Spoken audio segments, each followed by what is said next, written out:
Hi കൂട്ടുകാരെ, എല്ലാവർക്കും സുഖം തന്നെയല്ലേ? നമുക്കിന്ന് നല്ലൊരു നത്തോലി കറി ഉണ്ടാക്കിയാലോ? കൊഴുവക്കറി, അതും തേങ്ങ അരച്ച് മാങ്ങയൊക്കെ ഇട്ട ഒരു കറി. അപ്പോൾ നമുക്ക് എന്തായാലും നേരെ മീൻ കറി ഉണ്ടാക്കേണ്ട പരിപാടിയിലേക്ക് പോകാം. അപ്പോൾ അതേ മീനൊക്കെ മേടിച്ചു കൊണ്ടെന്ന് വെച്ചിട്ടുണ്ട്. പിന്നെ അത് ക്ലീൻ ചെയ്ത് എടുത്ത് അതിനുശേഷം നമുക്ക് ആദ്യം തന്നെ തേങ്ങ ഒന്ന് അരച്ചെടുക്കാം. അപ്പോൾ അതിനെന്തൊക്കെയാണ് വേണ്ടതെന്ന് പറഞ്ഞിട്ടുണ്ടെങ്കിൽ തേങ്ങ, പിന്നെ അതുപോലെ തന്നെ പച്ചമുളക്, കറിവേപ്പില, ഇഞ്ചി, വെളുത്തുള്ളി, പിന്നെ ഒരല്പം മഞ്ഞൾപ്പൊടി. ഇത്രയും സാധനം ചേർത്തിട്ട് നമുക്ക് തേങ്ങ ആദ്യം തന്നെ നല്ലതുപോലെ അരച്ച് എടുക്കാം. ഇനിയിപ്പോൾ കൊഴുവ ക്ലീൻ ചെയ്ത് വെച്ചിട്ടുണ്ട്. അതേപോലെ തന്നെ മാങ്ങ അരിഞ്ഞ് വെച്ചിട്ടുണ്ട്. പിന്നെ മുളക് പൊടി, സവാള, അതേപോലെ തന്നെ പച്ചമുളക്, ഇഞ്ചി, കറിവേപ്പില, ഇത്രയും സാധനം എടുത്ത് വെച്ചിട്ടുണ്ടല്ലോ.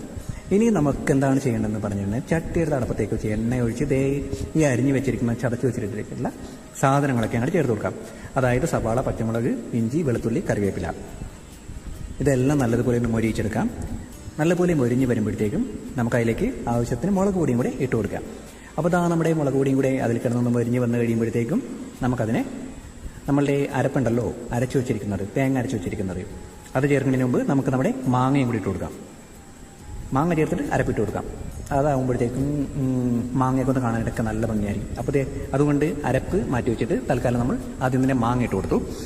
അപ്പോൾ മാങ്ങ ഇട്ടിട്ട് നല്ലപോലെ ഒന്ന് ഇളക്കിയെടുക്കാം. ഇനിയിപ്പോൾ ഒരു മാങ്ങാക്കറിയായിട്ട് കഴിക്കണമെന്നുണ്ടെങ്കിൽ മാങ്ങാക്കറിയായിട്ട് കഴിക്കാം.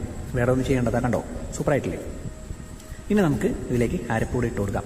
അപ്പോൾ ഈ മാങ്ങ ഇടുന്നത് കൊണ്ട് ഫ്ലെയിമൊക്കെ ഓണായിട്ടുണ്ടെങ്കിൽ ചിലപ്പോൾ മുളക് കരിഞ്ഞാൻ ചാൻസ് ഉണ്ട്. അതുകൊണ്ട് ഞാൻ സ്റ്റൗ ഓഫ് ചെയ്തിട്ടാണ് ബാക്കിയുള്ള പരിപാടിയൊക്കെ ചെയ്തത്. സാധാരണ രീതിയിൽ അരപ്പാണ് ആദ്യം ഇടുന്നത്. എന്നാലും കുഴപ്പമില്ല, നമുക്ക് അരപ്പ് ഇപ്പോൾ ഇട്ടിട്ട് നല്ലതുപോലെ ഒന്ന് ഇളക്കി നല്ലപോലെ യോജിപ്പിച്ച് നമ്മളുടെ കറിക്ക് വേണ്ട രീതിയിലുള്ള ഗ്രേവി ആക്കി എടുക്കാം. ഇതിപ്പോൾ നല്ല തെക്ക് ഗ്രേവി അല്ലേ? നമുക്ക് ഇതിനും കൂടി വെള്ളമൊക്കെ ഒഴിച്ചു കൊടുത്ത് ആ മാങ്ങ ഒന്ന് വെന്ത് ആ പുളിയൊക്കെ ഇറങ്ങാൻ വേണ്ടിയിട്ട് നമുക്ക് വെയിറ്റ് ചെയ്യാം. അപ്പോൾ നമുക്ക് ഇതിനും കൂടി വെള്ളം കൂടി ഒഴിച്ചു കൊടുക്കാം. ഇപ്പോൾ തന്നെ തിളച്ചു തുടങ്ങി. അപ്പോൾ അതിനു മുമ്പ് നമുക്ക് വെള്ളം ഒഴിച്ചിട്ട് നമുക്ക് അതിലേക്ക് ഉപ്പ് ചേർത്തിട്ടില്ലല്ലോ, അപ്പോൾ ഉപ്പ് കൂടെ ആവശ്യത്തിന് ഇട്ട് കൊടുക്കാം. അങ്ങനത്തെ ആ ഉപ്പ് കൂടെ ഇട്ട് കൊടുത്തിട്ടുണ്ട്. ഇനി ആ ഉപ്പും കൂടെ ഇട്ടിട്ട് എല്ലാം കൂടെ ഒന്ന് സെറ്റ് ആകുമ്പോഴത്തേക്ക് നമുക്ക് നമ്മുടെ മീനും കൂടെ ചേർത്ത് കൊടുക്കാം. അപ്പോൾ തന്നെ ചാറൊക്കെ കാണാൻ എന്താ ഒരു രസമല്ലേ കാണാനായിട്ട്. കറി ഉണ്ടായി കഴിയുമ്പോൾ നല്ല സൂപ്പറായിരിക്കും കേട്ടോ. കാരണം വെച്ചിട്ടുണ്ടെങ്കിൽ കൊഴുവ കുറേ കാലത്തിന് ശേഷമാണ് ഇന്ന് മാർക്കറ്റിൽ ഒത്തിരി വന്നിരിക്കുന്നത്. അത് നല്ല നെയ്യുള്ള കൊഴുവ. നെയ്യുള്ള കൊഴുവയെ കിട്ടുമ്പോഴത്തേക്ക് ഒരു കാരണവശാലും വിടരുതും. ക്ലീൻ ചെയ്യാൻ ബുദ്ധിമുട്ടുണ്ടെന്ന് കരുതി വാങ്ങാതെ ഇരിക്കുകയും ചെയ്യരുത്. ഫ്രൈ ചെയ്യാനും അതേപോലെ തന്നെ കറി ഉണ്ടാക്കി കഴിക്കാനായിട്ടൊക്കെ ഭയങ്കര ടേസ്റ്റാണ് ഇപ്പോൾ ഈ സമയത്ത്. അപ്പോൾ നമ്മളുടെ ഗ്രേവിയൊക്കെ റെഡി ആയിട്ടുണ്ട്. ഇപ്പോൾ മാങ്ങയൊക്കെ വെന്ത് തുടങ്ങിയിട്ടുണ്ട്. നല്ലതുപോലെ പുളിയും ഉപ്പും എല്ലാം സെറ്റായി വന്നിട്ടുണ്ട്. അപ്പോൾ അതിൻ്റെ ഇടയിൽ കൂടി നമുക്ക് ടേസ്റ്റ് ചെയ്ത് നോക്കാമല്ലോ. പിന്നെ മീനും കൂടി ഇട്ട് കഴിയുമ്പോഴത്തേക്ക് ഇത്തിരി ഉപ്പ് കുറവ് തോന്നിക്കഴിഞ്ഞിട്ടുണ്ടെങ്കിൽ വീണ്ടും ഒരു ഇത്തിരി കൂടി ഉപ്പ് കൂടെ ചേർത്ത് കൊടുത്താൽ മതി. ഇപ്പോൾ എന്തായാലും കറിക്ക് സെറ്റായിട്ടുള്ള ഉപ്പായിട്ടുണ്ട്. അപ്പോൾ അതുകൊണ്ട് നമുക്കിനി ആ സാഹസത്തിനൊന്നും പോകണ്ട. അപ്പോൾ എന്തായാലും നമ്മളുടെ ഗ്രേവിയൊക്കെ റെഡിയായ സ്ഥിതിക്ക് നമുക്ക് ഇനി നമ്മളുടെ മീനും കൂടി ഇട്ട് കൊടുത്ത് ഒന്ന് വേവിച്ചെടുക്കാം. വേവിക്കേണ്ട കാര്യമൊന്നുമില്ല കേട്ടോ. കാരണം ഈ തിളച്ച ഇതിലേക്ക് തന്നെ മീനങ്ങോട്ട് ഇട്ട് കഴിയുമ്പോൾ തന്നെ അതങ്ങോട്ട് വെന്തോളും. പിന്നെ അത് തിളപ്പിക്കാനോ ഇളക്കാനോ പിടിക്കാനോ ഒന്നും പോകരുതും.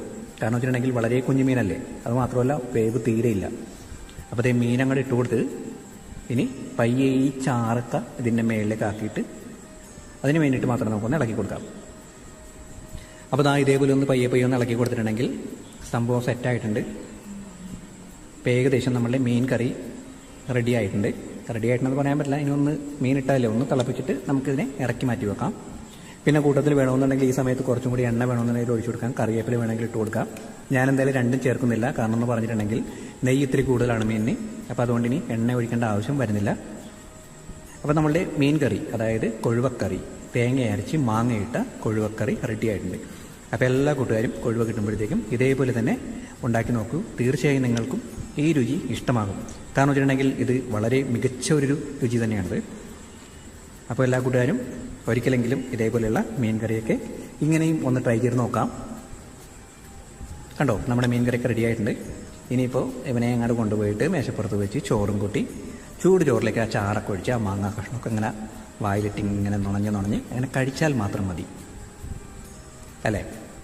അത്രയേ ഉള്ളൂ കാര്യം. അപ്പോൾ എല്ലാ കൂട്ടുകാർക്കും സ്നേഹത്തോടെ ഈ ദിവസം വിട പറയുന്നു.